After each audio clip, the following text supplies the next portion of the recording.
Welcome to the Her Story Circle podcast, the podcast that brings you the extraordinary tales of everyday women who are changing the world.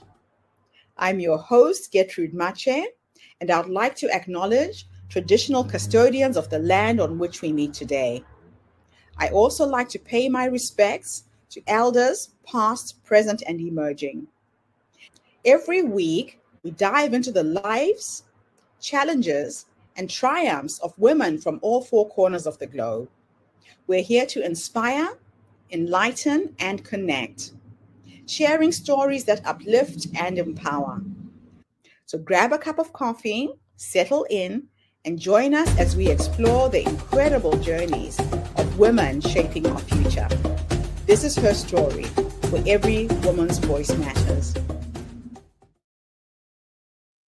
Hello, everybody, and welcome back to the Her Story Circle. This is Gertrude Mache here in beautiful Melbourne, Australia.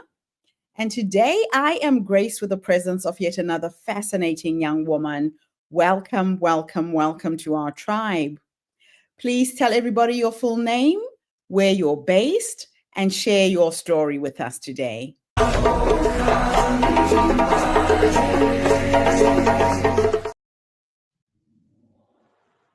Hello, my name is Medina Lamunu.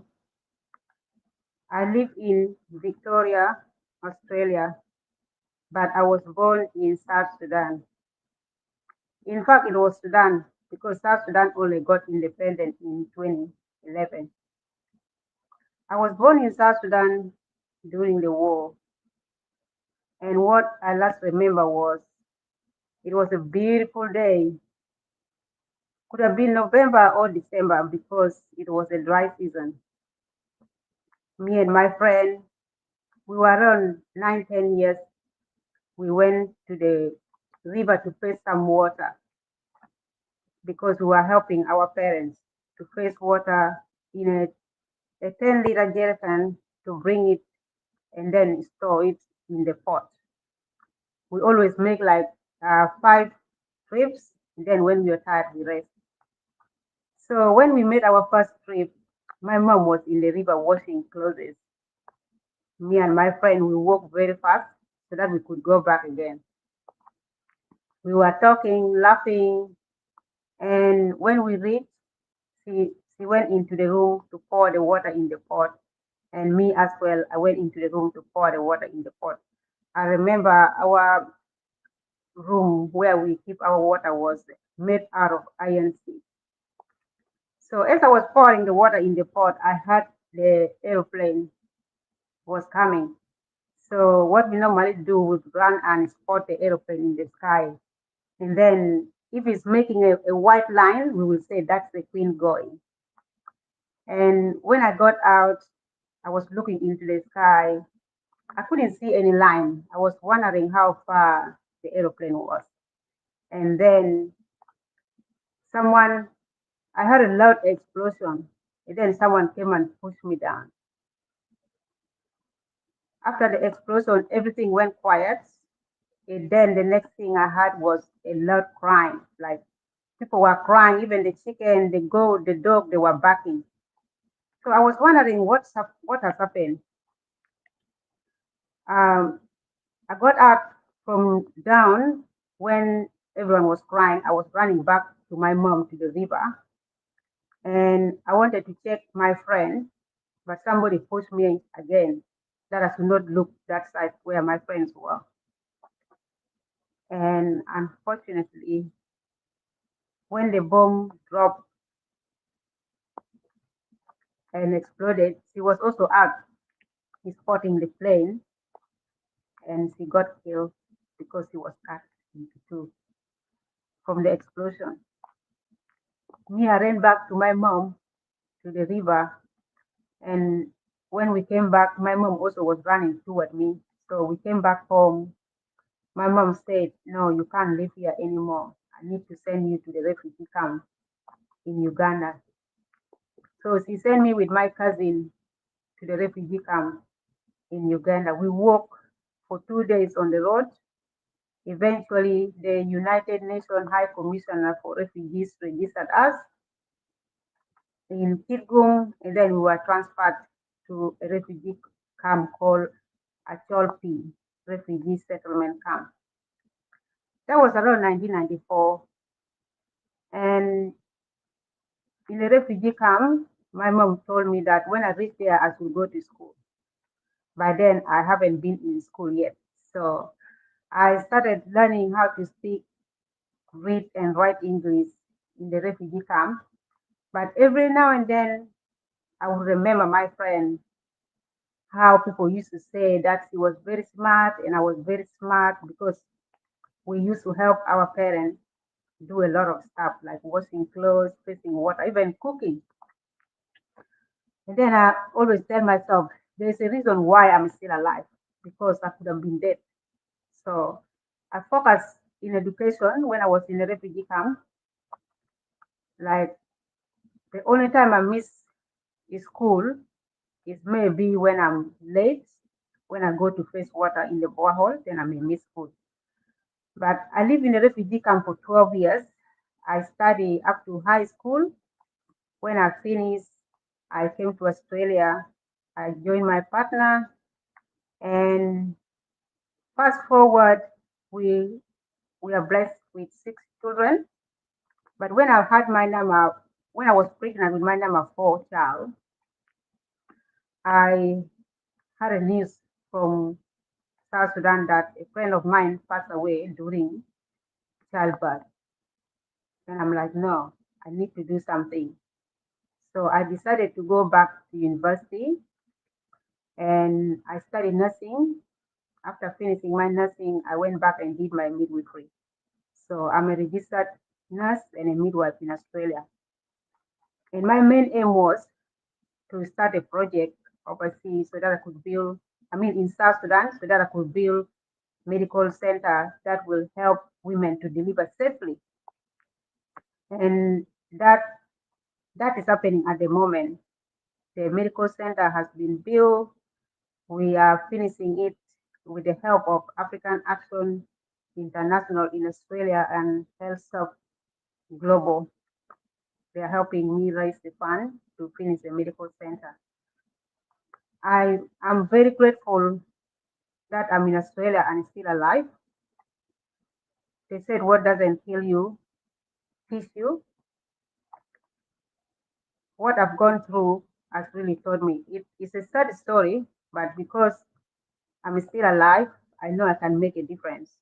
And the only difference I can make for the women who could not be able to make it to Australia, because me personally, if I'm not in Australia, I don't think I would have been alive having 6 children. And it will be a privilege for me to also help some women survive childbirth because in South Sudan, especially in my village where I'm building the medical center, when women find out they are pregnant, they feel like they are having a death sentence because they never know whether they will make it alive or their child will make it alive.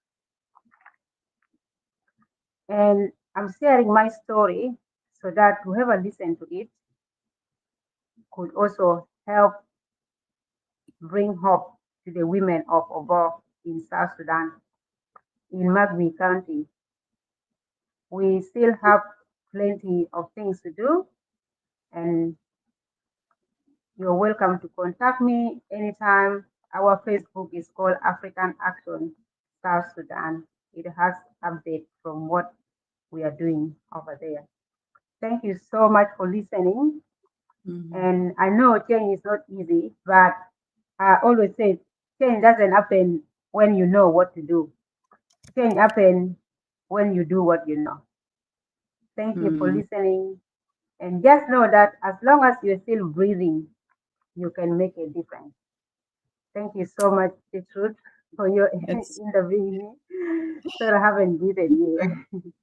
Medina, thank you so much for sharing your I story can't hear today. you. You can't hear me? No, I cannot hear you. I can see you Oh, talking. something has happened to your phone. Maybe let me check. Yeah.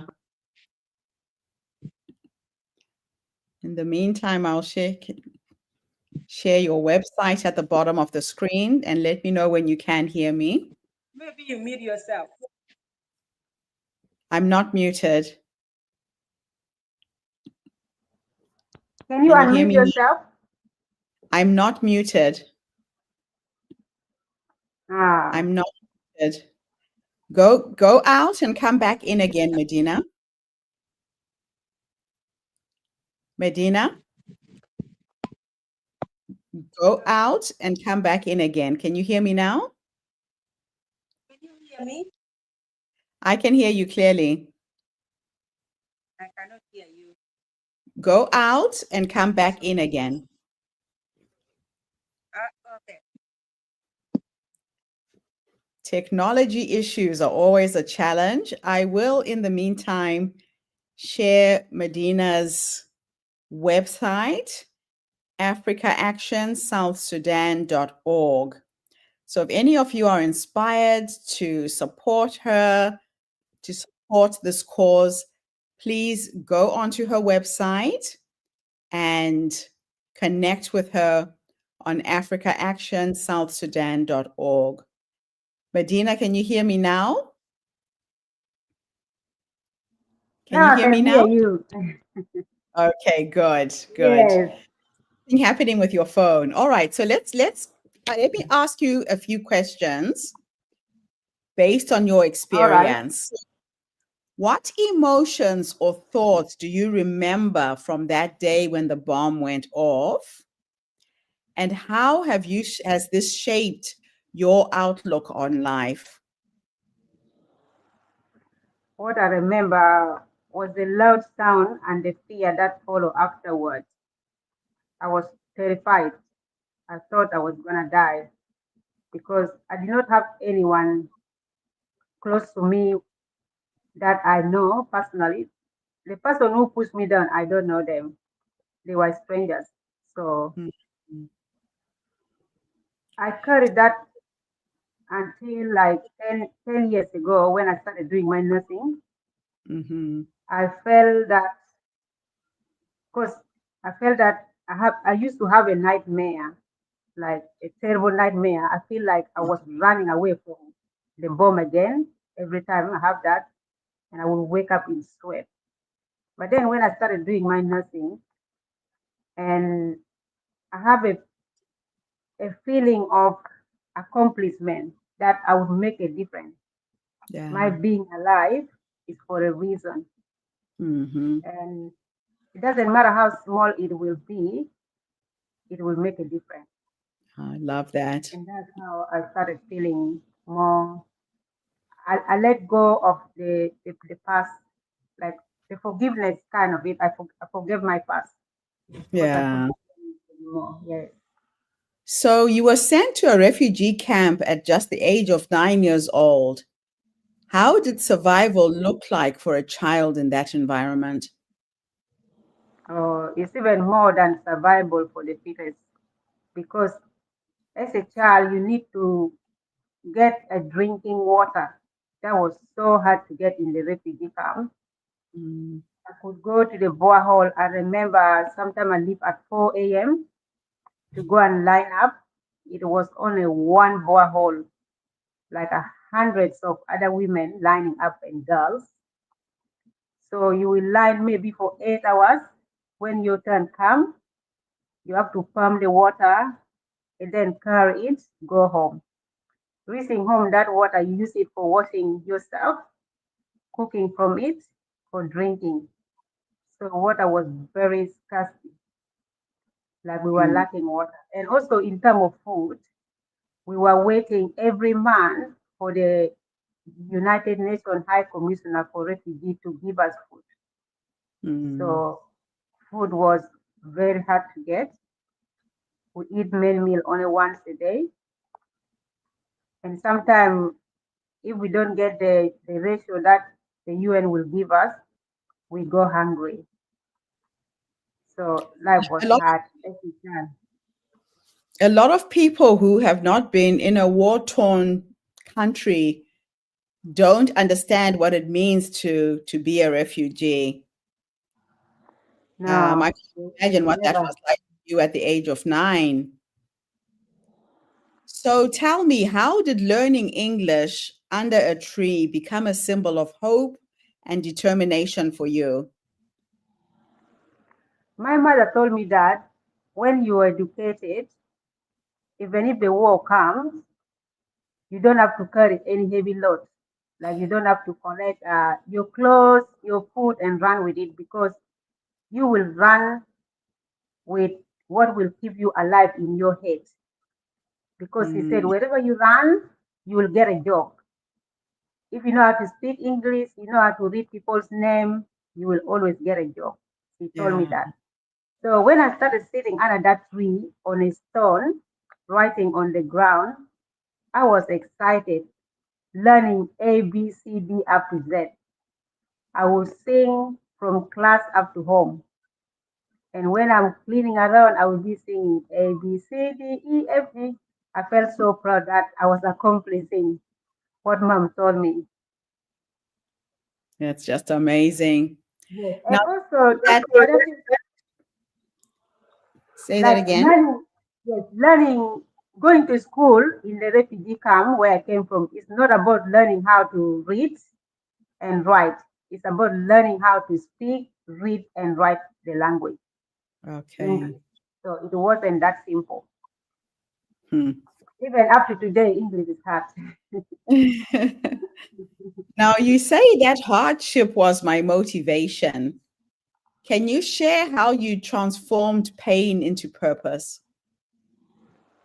Yes, what I could say is my pain makes me work harder. Yeah. Like in the classroom, I would study during the night as well when I was in primary school. Because we Hmm. didn't have the lights, when the moon is bright, I would go and sit outside and read and do my maths. I love maths.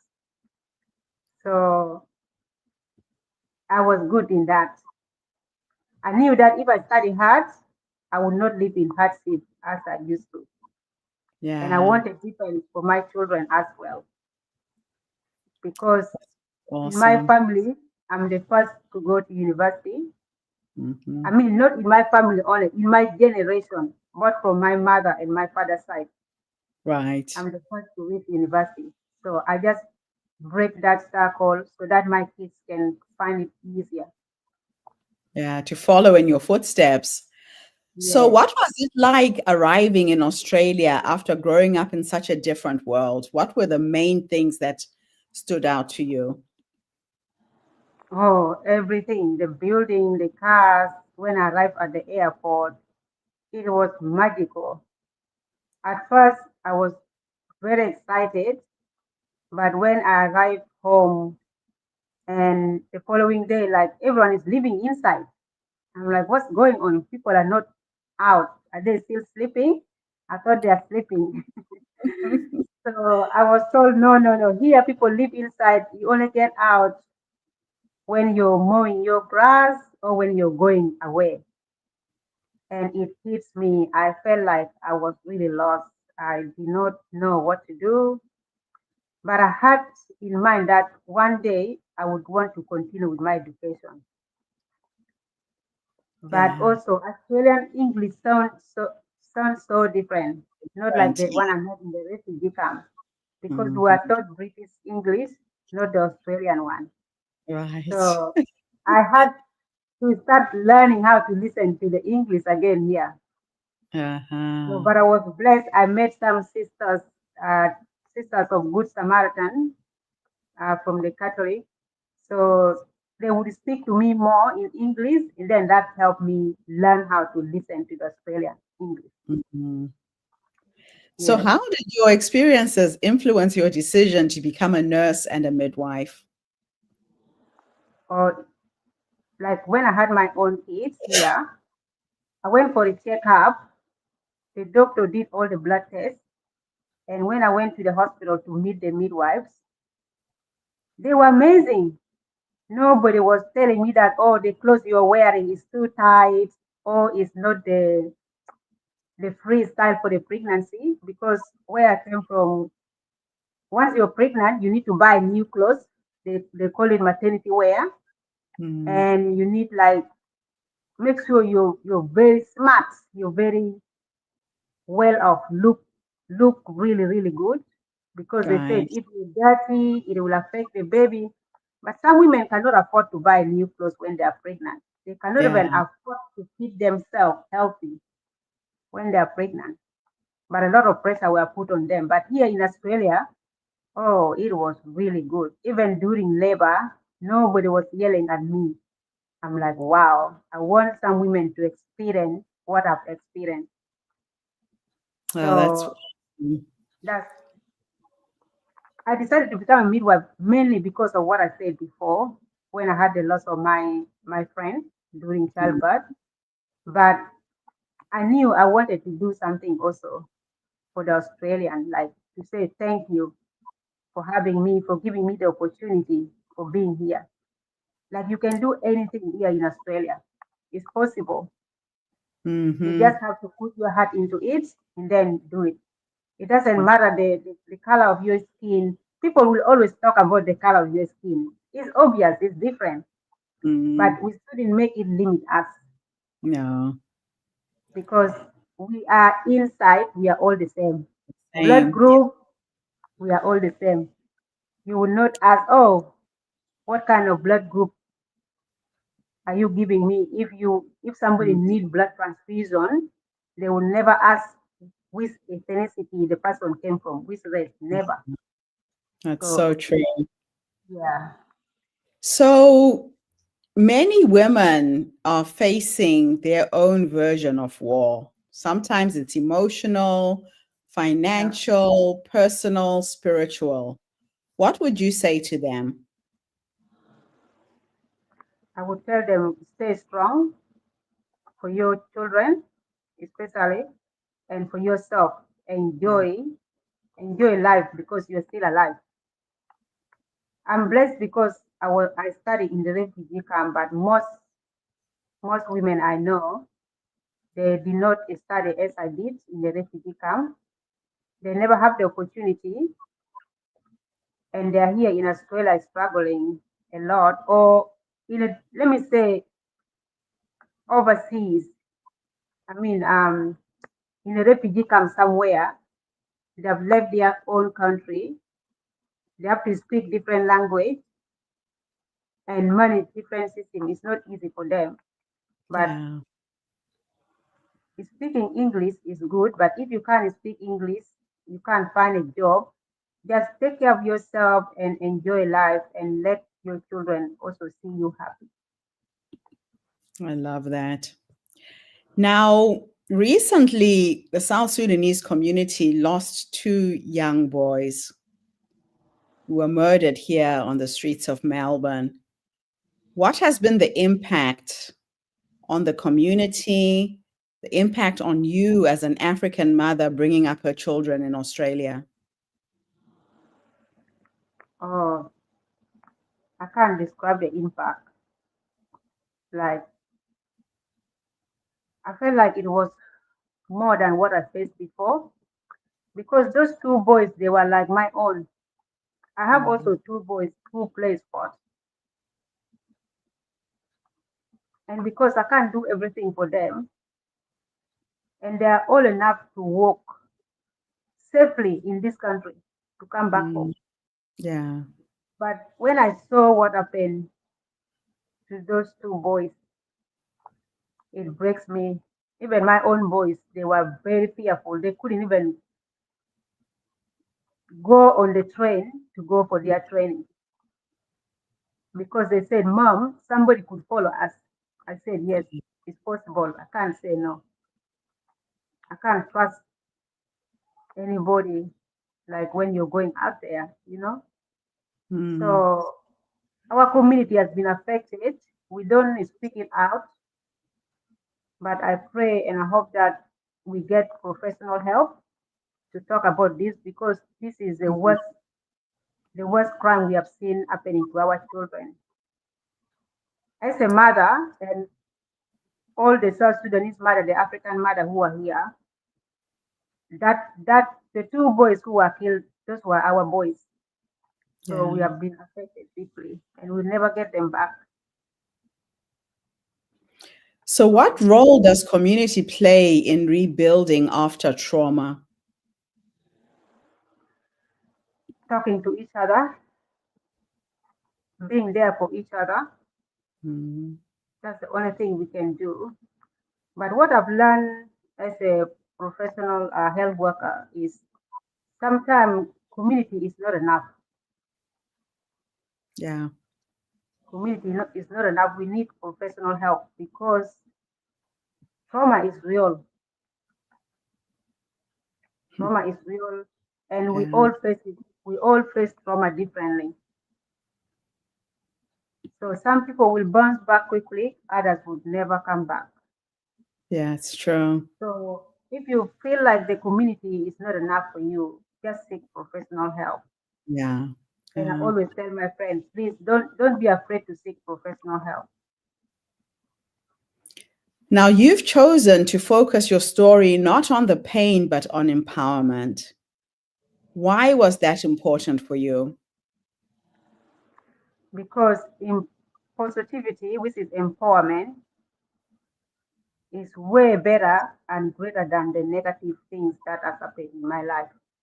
Mm, I would never ever change a negative thing that happened in my life, but I can use a positive thing to make my life more purposeful, to give mhm, purpose to my life.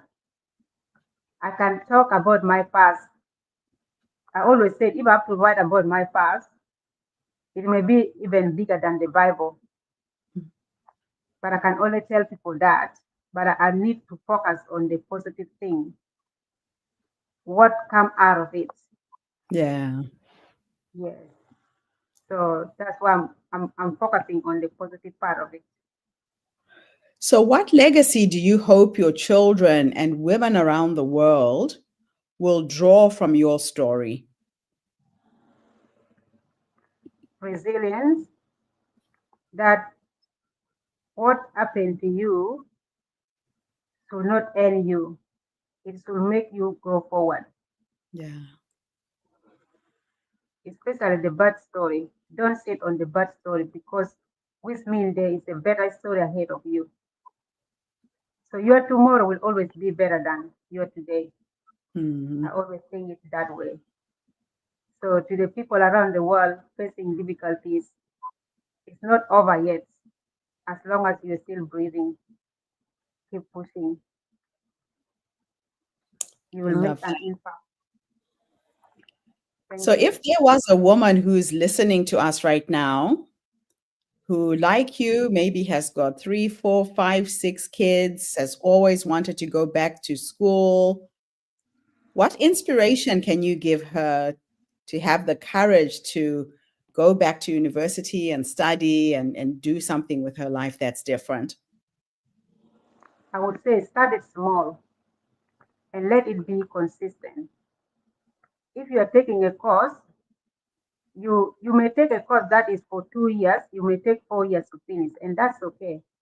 Mm, So don't do big things at once and then stop there. Do small things consistently. Every time, keep doing it, and then you will succeed. So if you know how to read and write, please, sister, keep educating yourself. Never stop there because you have the capacity in your brain to retain information, and that makes you amazing. I love that. Now, what are the parting thoughts you would like to leave our audience with today, Medina? Oh, A final message. the final message I've spoken a lot extensively on my lifestyle and as being a mother, on my professional life. Uh, Personally, I take care of myself. Self, I prioritize myself. It's not selfish Yeah. because if I don't have enough strength, I don't have enough energy, I cannot give enough. So It's I make true. sure I eat healthy, I exercise, and I take laser time for myself. Mm-hmm. So I spend my quiet time. I've learned to do that this year, especially. It has made me stronger. So, to you listening, please take care of yourself first, and then take care of your close family, and take care of your extended family, and take care of the world. We are one. Fantastic. Medina, thank you so much for coming online and sharing your story with us today. I Thank love you. the work that you're doing in Sudan. If anybody is out there South and would like Sudan. to help with this project, go on to africaactionsouthsudan.org and let's help Medina build this health clinic that has a Yeah. focus on women, bringing care and midwives to women who do not have any healthcare services at the moment. So please reach out. The website's at the bottom of the screen and get to know Medina in person. She lives right here in Melbourne. I'm going to get to meet her tomorrow, so I'm very excited about meeting you on Sunday. Actually, it's Sunday. Sunday. Yes. Yes, on Sunday. No, thank you so much, Medina, for coming online and sharing Exciting. your story. This is the beginning. Thank you so much. It really is. I'll be back Yes. again tomorrow, everybody, with yet another amazing guest. In the meantime, have a fantastic day, morning, or evening, wherever you are in the world, and bye for now. Thanks, Thank Medina. you. Thank you. Thank you for tuning into the Her Story Circle podcast. I hope today's story has inspired you to believe in the power of our stories and the difference you can make in the world when you use your voice. I'm Gertrude Mache, and it's been an honor to share this space with you, where voices from all walks of life come together to weave a rich tapestry of diverse perspectives. Don't forget to subscribe, rate, and review our podcast to help us share these stories with more listeners. Follow us on social media by looking for the Her Story Circle podcast for more updates. And join us tomorrow for another episode filled with courage, resilience, and empowerment. Remember, your story matters, and together we're building a stronger, more inclusive world. Until next time, keep making her story. Thank you.